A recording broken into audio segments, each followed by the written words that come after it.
Hi everybody, welcome back. For this nail design I put down 2 coats of blue nail polish, and then we're going to use a stenciling brush. I think I bought this at Lowe's maybe. I've had it quite some time.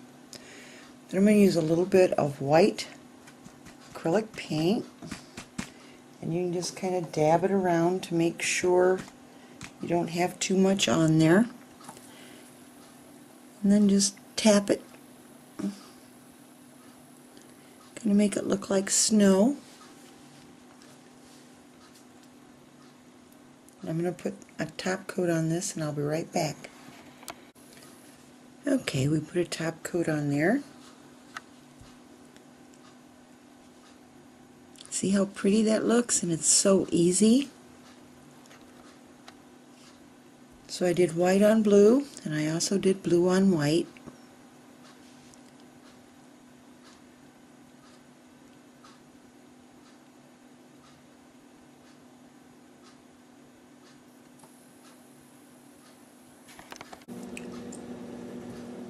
This is white on red and red on white.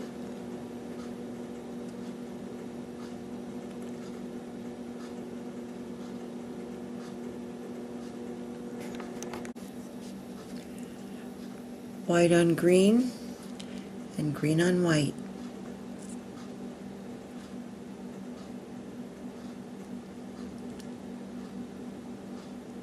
Thank you for watching. Bye.